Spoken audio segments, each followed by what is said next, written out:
Hi friends, మన ప్రభువును మన రక్షకుడైన యేసుక్రీస్తు ప్రభు వారి శ్రేష్టమైన నామంలో మీకు అందరికీ నా యొక్క హృదయపూర్వక వందనాలు తెలియజేస్తూ ఉన్నాను. సోదరులారా, నా ఆరోగ్యం కొరకు, నా పరిచర్య కొరకు, నా కుటుంబం కొరకు ప్రార్థన చేస్తూ ఉన్న ప్రతి ఒక్కరికి నా యొక్క హృదయపూర్వక వందనాలు. ప్రతి క్రైస్తవునికి ప్రాముఖ్యంగా ఉండవలసిన 10 ముఖ్యమైన లక్షణాల గురించి నేను ఈరోజు మీతో పంచుకోవాలని ఆశతో ఈ వీడియో ద్వారా మీ ముందుకు వస్తూ ఉన్నాను.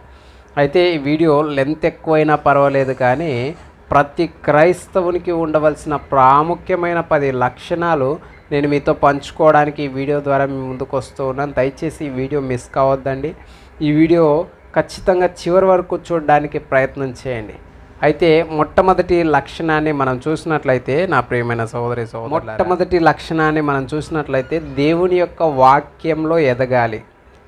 దేవుని యొక్క వాక్యంలో ఏ విధంగా ఎదగడం ప్రతి విశ్వాసి ఏమనుకుంటూ ఉన్నాడు?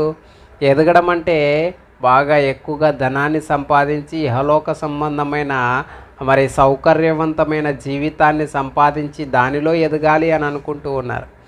మొట్టమొదట క్రైస్తవునికి ఉండవలసిన ప్రాముఖ్యమైన లక్షణం ఏంటి అని అంటే దేవుని యొక్క వాక్యంలో ఎదగాలి. దేవుని యొక్క వాక్యంలో నుండి మనం చూసినట్లయితే 1 పేతురు 2వ అధ్యాయము 3వ వచనంలో, క్రొత్తగా జన్మించిన శిశువును పోలిన వారై నిర్మలమైన వాక్యమును పాల వలన, నిర్మలమైన ఆత్మ సంబంధమగు పాల వలన రక్షణ విషయంలో ఎదుగు నిమిత్తము ఆ పాలను ఆపేక్షించుడి. ఎదుగుదల అంటే చిన్న పిల్లలు ఉంటారండి, తల్లి దగ్గర పాల కొరకు ఎంత ఆశగా ఉంటారు అంటే వారు కేకలు పెడతా ఉంటారు ఆ పాలు కావాలని చెప్పి. వారికి ఎప్పుడైతే ఆకలేస్తుందో అప్పుడు ఆ పిల్లలు కేకలేస్తూ ఉంటారు, ఏడుస్తూ ఉంటారు. నీకు నాకు దేవుని యొక్క వాక్యము నేర్చుకునే విషయంలో ఆ ఆకలి ఉండాలి. దేవుని యొక్క వాక్యాన్ని నేర్చుకునే విషయంలో ఆ తృష్ణ ఉండాలి. చిన్నపిల్లలు తల్లి పాలు ఇవ్వకపోతే ఏ విధంగా ఏడుస్తుందో ఆ విధంగా దేవుని యొక్క వాక్యాన్ని నేర్చుకునే విషయంలో నేను దేవుని యొక్క వాక్యాన్ని నేర్చుకుని ఎదుగుదల విషయంలో ఆ విధమైన తృష్ణ, ఆ విధమైన ఆశ, ఆ విధమైన ఆరాటం మన జీవితంలో మనం కలిగి ఉండాలి. దేవుని యొక్క వాక్యాన్ని నేర్చుకునే విషయంలో క్రైస్తవునికి ఉండాలి ఆసక్తి. ఓకేనా? రెండవదిగా మనము చూసినట్లయితే ప్రార్థనా జీవితం కలిగి ఉండాలి. ప్రార్థనా జీవితం అని అంటే 1 తిమోతికి రాసిన పత్రిక 2వ అధ్యాయము మొదటి 2 వచనాలు మనం చూసినట్లయితే, మనము సంపూర్ణ భక్తియు మాన్యతయు కలిగి నెమ్మదిగాను సుఖముగాను బ్రతుకు నిమిత్తము అన్నిటికంటే ముఖ్యముగా మనుషులందరి కొరకును, రాజుల కొరకును, అధికారుల కొరకును విజ్ఞాపనములను, ప్రార్థనలను, యాచనలను, కృతజ్ఞతాస్తుతులు చేయవలని హెచ్చరించుచున్నాను. తిమోతికి పౌలు గారు పత్రిక రాస్తూ తిమోతికి చెబుతున్న మాట, నువ్వు సుఖముగా బ్రతకాలి అని అంటే, నువ్వు నెమ్మది కలిగి జీవించాలి అని అంటే, మనుషులందరి కొరకు, రాజుల కొరకు, ప్రజలందరి కొరకు, యాజకుల కొరకు ప్రార్థన చేయి తిమోతి అని చెప్పి అపోస్తులుడైన పౌలు గారు తిమోతికి చెబుతూ తన పత్రికలో వ్రాస్తూ వచ్చాడు. అయితే ఈరోజు మనం ప్రార్థనలో ఎదిగే వారంగా ఉన్నామా? మన యొక్క జీవితంలో సుఖ సంతోషాలు పొందుకోవాలి అని అంటే ప్రార్థనలో ఎదగాలి అని చెప్పి దేవుని యొక్క వాక్యం ఎంతో స్పష్టంగా మనతో మాట్లాడుతూ ఉంది. క్రైస్తవునికి ఉండవలసిన 10 లక్షణాల్లో మొదటి 2 లక్షణాలు మనం చూస్తూ వచ్చాం. అయితే 3వ లక్షణాన్ని మనం చూద్దాం రండి. ప్రతి విషయం నందు దేవునికి కృతజ్ఞతాస్తుతులు చెల్లించేటువంటి వారంగా ఉండాలి. దావీదు యొక్క జీవితాన్ని మనం చూసినట్లయితే, ఫిలిస్తీయుడైన గొల్యాతును చంపినప్పుడు ఇజ్రాయెల్ దేశంలో దావీదుకు ఎంతో గొప్ప పేరు వస్తూ వచ్చింది. దానిని చూసి ఓర్వలేకపోయినా సౌలు దావీదును చంపడానికి ప్రయత్నం చేస్తూ వచ్చాడు. దావీదును చంపడానికి ప్రయత్నం చేస్తూ వచ్చినప్పుడు దావీదు ఫిలిస్తీన్ల దేశానికి పారిపోతూ వచ్చాడు. తను చేసిందేంటి? మంచి పని. ఇజ్రాయెల్ ప్రజల్ని, దేవుని ప్రజల్ని ఒక గొల్యాతు, ఒక అన్యుడు, ఒక ఫిలిస్తీయుడు చంపుతున్నాడు అని చెప్పి మరి వారిని కాపాడడానికి తన ప్రాణాలకు తెగించి చిన్నవాడు దావీదు అయితే గొల్లియాతు ఎంతో బలాఢ్యుడు. అంత బలాఢ్యుడిని తన ప్రాణాలకు తెగించి దేవుని యొక్క ప్రజలను కాపాడడానికి ప్రయత్నం చేస్తూ వచ్చాడు. తను చేసిన మంచి పనికి తనకు మరి ఎంతో వ్యతిరేకత ఎదురవుతూ వచ్చింది. అలాంటి టైంలో కొండ గుహలకు పారిపోయి సౌలు చంపడానికి చూస్తే ఫిలిస్తీ దేశానికి పారిపోయాడు, ఫిలిస్తీన్లు చంపడానికి చూస్తే కొండ గుహల్లోనికి పారిపోతూ వచ్చాడు. అటువంటి టైంలో దావీదు దేవుణ్ణి స్తుతిస్తూ వచ్చాడు. ఏమని స్తుతిస్తూ వచ్చాడో ఒక్కసారి మనము దావీదు యొక్క కీర్తనలో మనం చూద్దామండి. 103 కీర్తన 2వ వచనంలో మనం చూసినట్లయితే, నా ప్రాణమా యెహోవాను సన్నుతించుము, ఆయన చేసిన ఉపకారములలో దేనిని మరవకుము అని అంటూ ఉన్నాడు. అయితే మరి 1 తెస్సలోనికలకు రాసిన పత్రిక 5వ అధ్యాయం 16వ వచనంలో కూడా మనం చూసినట్లయితే, ఎల్లప్పుడూ సంతోషంగా ఉండండి. అపోస్తులుడైన పౌలు గారు ఏం చెప్తూ ఉన్నాడు, కీర్తనీయుడైన దావీదు ఏం చెప్తూ ఉన్నాడనంటే, ఎల్లప్పుడూ సంతోషంగా ఉండాలి. నా ప్రాణమా యెహోవాను సన్నిధించుము, ఆయన చేసిన ఉపకారంలో దేని మరొకము అని కీర్తనీయుడైన దావీదు మాట్లాడుతూ ఉన్నాడు. మనం ఎల్లప్పుడూ సంతోషంగా ఉండాలి. ఎటువంటి పరిస్థితుల్లోనైనా, ఎటువంటి ఇబ్బందుల్లోనైనా దేవుడు చేసిన ఉపకారాల్లో దేనిని మర్చిపోకుండా ఆయనకు కృతజ్ఞతాస్తుతులు చెల్లించేటువంటి వారంగా ఉండాలి అని చెప్పి ప్రాముఖ్యమైన 10 ముఖ్యమైన లక్షణాల్లో క్రైస్తవునికి ఉండవలసిన ప్రాముఖ్యమైన 10 లక్షణాల్లో 3వ లక్షణంగా మనం చూస్తూ ఉన్నాం. అయితే మరి 4వదిగా పరిశుద్ధులతో సహవాసం కలిగి ఉండాలి. ఈ దినాల క్రైస్తవ విశ్వాసులందరూ పరిశుద్ధులతో, దేవుని ప్రజలతో, అపోస్తులతో, దేవుని సేవకులతో సహవాసం కలిగి ఉండడానికి ఏమాత్రం ఇష్టపడట్లేదు.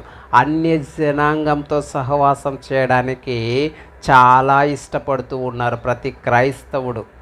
అయితే ఇక్కడ దేవుని యొక్క వాక్యం ఏం చెబుతూ ఉంది?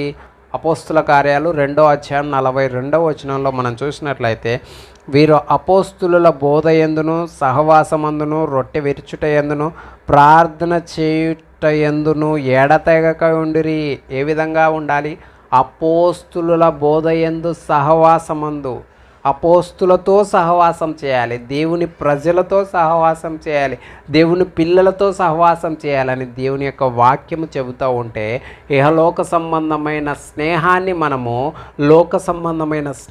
మనము ఇష్టపడుతూ ఉన్నాం. క్రైస్తవునికి ఉండవలసిన ప్రాముఖ్యమైన లక్షణాల్లో 4వదిగా ప్రతి క్రైస్తవుడు పరిశుద్ధులతో సహవాసం చేయాలని చెప్పి దేవుని యొక్క వాక్యము ఎంత స్పష్టంగా మనకు సెలవిస్తూ ఉంది. అయితే 5వదిగా మనం చూసినట్లయితే బీదలకు సహాయం చేయాలి. గలతీలకు రాసిన పత్రిక 2వ అధ్యాయం 10వ వచనాన్ని మనం చూసినట్లయితే, మేము బీదలను జ్ఞాపకం చేసుకొనవలనని మాత్రమే వారు కోరిరి, అలాగు చేయుటకు నేను ఆసక్తి కలిగి ఉంటిని. అపోస్తులుడైన పౌలు గారు ఏమంటూ ఉన్నారంటే, బీదలను జ్ఞాపకం చేసుకోవాలని వారు కోరారు, అలాగ చేయడానికి నాకు ఆసక్తి ఉంది అని అంటున్నాడు. అంటే బీదల్ని జ్ఞాపకం చేసుకోవడానికి నాకు ఎంతో ఆసక్తి ఉందని అపోస్తులుడైన పౌలు గారికి మాట్లాడుతూ ఉన్నారు. యేసుక్రీస్తు ప్రభువారు మాట్లాడిన మాటను చూద్దాం. తర్వాత యాకోబు గారు మాట్లాడిన మాటను కూడా మనం చూద్దాం. మత్తయి సువార్త 25వ అధ్యాయం 40వ వచనాన్ని మనం చూసినట్లయితే, అందుకు రాజు మిక్కిలి అల్పులైన ఈ నా సహోదరుల్లో ఒకనికి మీరు చేసితిరి గనుక నాకు చేసితిరని మీతో నిశ్చయముగా చెప్పుచున్నానని వారితో అనెను. యేసుక్రీస్తు ప్రభువారు ఏం మాట్లాడుతూ ఉన్నారు? మిక్కిలి అల్పులైన వారికి సహాయం చేయాలి. అంటే ఎవరైతే బీద స్థితిలో ఉన్నారో, నిజమైన భక్తి ఏంటి అనేది యాకోబు గారు కూడా రాస్తూ, యాకోబు పత్రికలో మనం చూసినట్లయితే 1వ అధ్యాయం 27వ వచనంలో, తండ్రి అయిన దేవుని ఎదుటను పవిత్రమును నిష్కలంకమైన భక్తి ఏదనగా దిక్కులేని పిల్లలను, విధవరాండ్రను వారి ఇబ్బందులలో పరామర్శించుటయు, ఇహలోక మాలిన్యము తనకందకుండా తన్ను తాను కాపాడుకొనుటయే నిజమైన భక్తి అని చెప్పి దేవుని యొక్క వాక్యం ఎంతో స్పష్టంగా చెబుతూ ఉంది. మనము 5వదిగా కలిగి ఉండవలసిన లక్షణం ఏంటి అనంటే బీదలకు సహాయం చేయాలి అని చెప్పి యేసుక్రీస్తు ప్రభువారు చెబుతూ ఉన్నాడు, అపోస్తులుడైన పౌలు గారు చెబుతూ ఉన్నాడు, యాకోబు గారు చెబుతూ ఉన్నాడు. నిజంగా నా ప్రియమైన సహోదరి సహోదరులారా, ఇలాంటి లక్షణాలు మనము మొదట చెప్పుకొచ్చిన 5 లక్షణాలు మన జీవితంలో కలిగి ఉన్నాయా లేదన్నది ఒక్కసారి పరీక్షించుకోండి. నిన్ను నీవే పరీక్షించుకోవాలి. మనల్ని దేవుడు పరీక్షించే సమయానికి మనకు అవకాశం ఉండదు ఇక మనల్ని మనం పరీక్షించుకోవడానికి. మనల్ని మనం పరీక్షించుకునే సమయం ఉన్నప్పుడే మనల్ని మనం పరీక్షించుకోవాలి. అయితే 6వదిగా మనం చూసినట్లయితే దీనత్వం కలిగి ఉండాలి. 1 పేతురు రాసిన పత్రిక 5వ అధ్యాయం 6వ వచనంలో మనం చూసినట్లయితే దేవుడు తగిన సమయమందు మిమ్మును హెచ్చించున్నట్లు ఆయన బలిష్టమైన చేతుల కింద దీన మనస్కులయుండుడి. యోసేపు దేవుడు తనను హెచ్చించేంత వరకు తన అన్నల చేత తృణీకరించబడ్డాడు, కానీ తగిన సమయమందు దేవుడు తనను హెచ్చిస్తూ వచ్చాడు. తగిన సమయమందు దేవుడు హెచ్చించేంత వరకు దేవుని యొక్క బలిష్టమైన చేతుల కింద దీన మనస్కుడై యోసేపు ఉంటూ వచ్చాడు. కాబట్టి దేవుడు ఎప్పుడైతే హెచ్చిస్తాడో అప్పటి వరకు యోసేపు ఎదురు చూస్తూ వచ్చాడు. కాబట్టి ఉన్నతమైన స్థానంలో యోసేపు ఉండగలుగుతూ వచ్చాడు. తగిన సమయం కొరకు యోసేపు ఏ విధంగా ఎదురు చూస్తూ వచ్చాడో, దీన మనస్కుడై దేవుని యొక్క బలిష్టమైన చేతుల కింద ఏ విధంగా ఆయన ఉన్నాడో అలాంటి విశ్వాసాన్ని, అలాంటి జీవితాన్ని నీవు నేను కలిగి ఉన్నామా ఒక్కసారి ఆలోచించండి, ఒక్కసారి పరీక్షించుకోండి. అయితే 7వదిగా మనం కలిగి ఉండవలసిన ప్రాముఖ్యమైన లక్షణం ఏంటంటే క్రీస్తు అడుగుజాడలలో నడవాలి. ఏంటి 7వదిగా? క్రీస్తు యొక్క అడుగుజాడలలో నడవాలి. 1 పేతురు రాసిన పత్రిక 2వ అధ్యాయం 21వ వచనంలో మనం చూసినట్లయితే ఇందుకు మీరు పిలువబడితిరి, క్రీస్తు కూడా మీ కొరకు బాధపడి మీరు తన అడుగుజాడల యందు నడుచున్నట్లు మీకు మాదిరి ఉంచిపోయెను. ఏమంటూ ఉన్నాడు?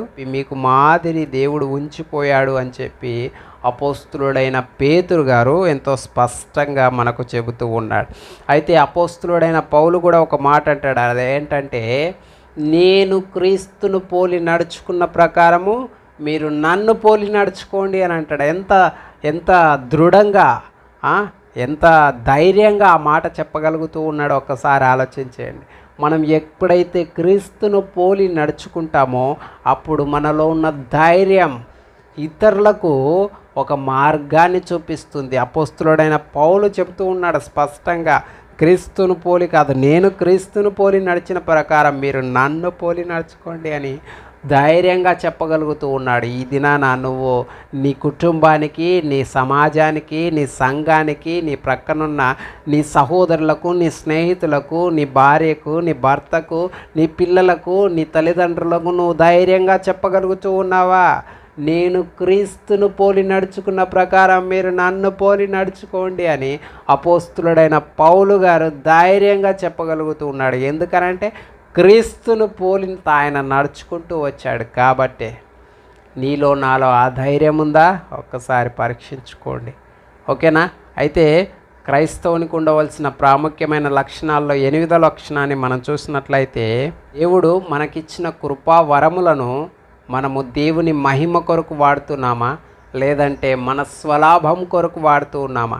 ఈ కాలంలో చాలామంది క్రైస్తవ బోధకుల్ని మనం చూస్తూ ఉన్నాం. కృపావరములు దేవుడు మాకు ఇచ్చాడని చెప్పుకుంటూ స్వస్థత వరమని, ప్రవచన వరమని, లేదంటే దేవుని యొక్క వాక్యాన్ని ప్రకటించే వరమని దేవుడు మాకు ఇచ్చాడని చెప్పుకుంటూ దానిని కేవలం వారి యొక్క పాపులారిటీ కోసమే, వారి స్వలాభం కొరకే, దేవుని యొక్క మహిమ కొరకు కాకోకుండా ఉపయోగించుకుంటున్న దైవ సేవకులను మనం చాలామందిని చూడవచ్చు ఈ దినాల్లో నా ప్రియమైన సహోదరి సహోదరులారా. అయితే దేవుని యొక్క వాక్యం ఏం చెబుతూ ఉందో కూడా మనము ఎంతో స్పష్టంగా చూడాలి. దేవుని యొక్క వాక్యంలో నుండి రోమీలకు రాసిన పత్రిక 12వ అధ్యాయము 3వ వచనం నుంచి మనం చదువుకుంటూ వెళ్తే కొన్ని విషయాలు క్రైస్తవ సమాజానికి అపోస్తులుడైన పౌలు గారు బోధిస్తూ ఉన్నాడు. అదేంటంటే మనము క్రీస్తు శరీరంలో అవయవాలుగా, అంగాలుగా చేయబడుతూ వచ్చాము. ఒక్కొక్క అవయవానికి ఒక పని ఉన్న రీతిగా చేతులు చేయవలసిన పని చేతులు చేస్తాయి, కాలు చేయవలసిన పని కాలు చేస్తుంది, నోరు చేయవలసిన పని నోరు చేస్తుంది. ఆ విధంగానే మనకు దేవుడు అనుగ్రహించిన కృపావరములను దేవుని యొక్క పరిచర్య కొరకు, దేవుని యొక్క మహిమ కొరకు మనం వాడాలి అని చెప్పి, అంతేకాదు మన యొక్క స్వలాభం కొరకు, మన యొక్క పాపులారిటీ కొరకు మనం వాడకూడదు దేవుని యొక్క కృపావరములు అని చెప్పి దేవుని యొక్క వాక్యంలో అపోస్తులుడైన పౌలు గారు ఎంతో స్పష్టంగా మనతో మాట్లాడుతూ ఉన్నాడు. అయితే 9వదిగా క్రైస్తవునికి ఉండవలసిన 10 ప్రాముఖ్యమైన లక్షణాలలో 9వదిగా క్రీస్తు నిమిత్తము కలిగిన శ్రమలలో ఆనందించాలి. క్రీస్తు నిమిత్తము కలిగిన శ్రమలలో ఆనందించాలి.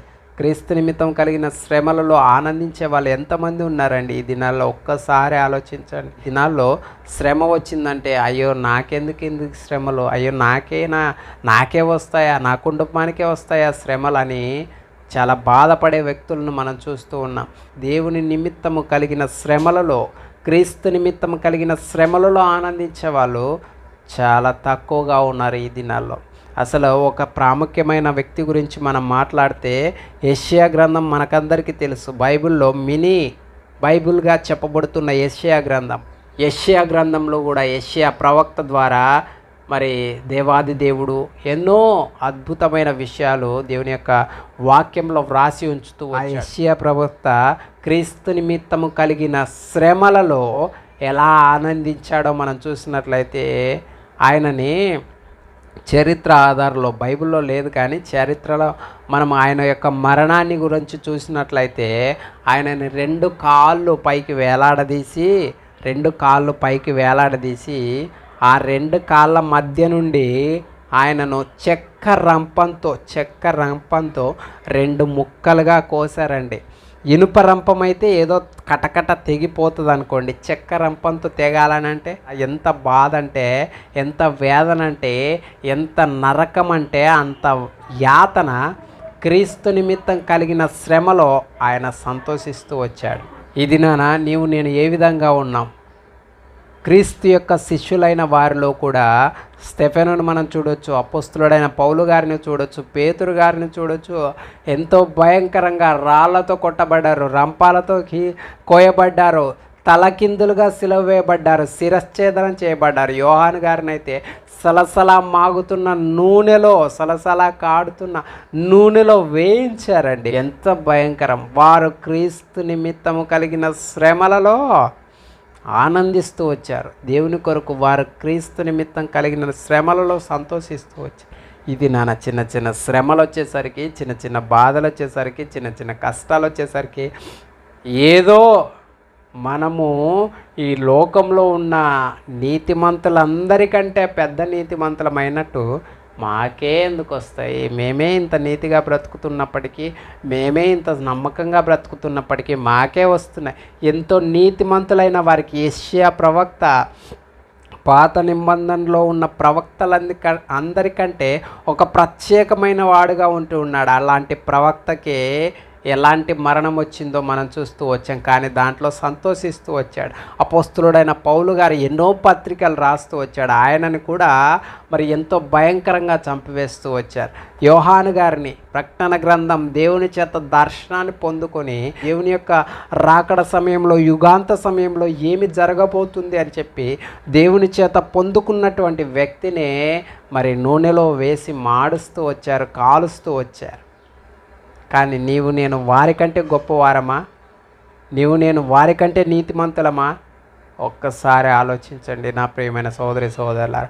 చివరిగా ఇప్పటికే వీడియో లెంత్ ఎక్కువైపోతూ ఉంది, ఇంతవరకు చూస్తూ ఉన్నారు, చాలా వందనాలు. అయితే చివరిగా 10వదిగా మనం చూసినట్లయితే నశించు ఆత్మల పట్ల భారము కలిగి ఉండాలి. నశించు ఆత్మల పట్ల భారం కలిగి ఉన్నావా? అగ్నిలో నుండి కొందరినైనా లాగినట్టు లాగుతూ ఉన్నావా? ఒక్కసారి ఆలోచించు.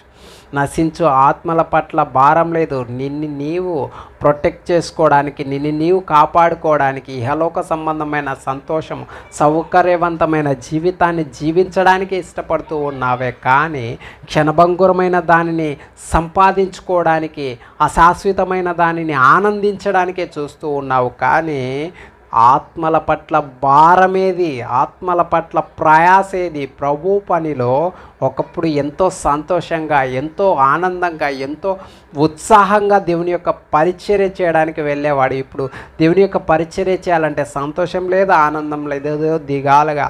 దేవుని యొక్క పరిచర్య చేయాలి, దేవుని యొక్క పని చేయాలి, దేవుని కొరకు ప్రయాసపడాలి, దేవుని కొరకు పని చేయాలంటే ఏదో కోల్పోయినట్టు దేవుని యొక్క పరిచర్య చేస్తూ ఉన్నావు. దేవుని యొక్క వాక్యంలో నుండి మనం చూస్తే మార్కు సువార్త 16వ అధ్యాయం 11వ వచనంలో మనం చూసినట్లయితే, ఆయన బ్రతికి ఉన్నాడనియు ఆమెకు కనబడెననియు వారు విని నమ్మకపోయిరి. దేవుని యొక్క వాక్కు అంటే దేవుడు నిజమైన దేవుడు, ఆయన బ్రతికి ఉన్నాడు, ఆయన సజీవునైన దేవుడు, ఆయన మృతులలో నుండి లేచాడు అని చెప్పి తెలిసినా కూడా కొంతమంది విశ్వాసం లేక జీవిస్తూ ఉన్నారు. తెలియని వారు ఎంతోమంది ఉన్నారు. ఇలాంటి ఆత్మల పట్ల భారము, బాధ్యత నీవు కలిగి ఉన్నావా? ఒక్కసారి ఆలోచించి ప్రియ స్నేహితుడా, క్రైస్తవునికి కలిగి ఉండవలసిన 10 ప్రాముఖ్యమైన లక్షణాల గురించి ఈరోజు మనం నేర్చుకున్నాం. ఇంతవరకు చివరి వరకు విన్నారు. మిమ్మల్ని మీరు పరీక్షించుకున్నారా? దేవుని యొక్క వాక్యంలో ఎదుగుదల కలిగి ఉండడానికి ఇష్టపడుతూ ఉన్నావా? ప్రార్థనా జీవితాన్ని కలిగి ఉండడానికి ఇష్టపడుతూ ఉన్నావా?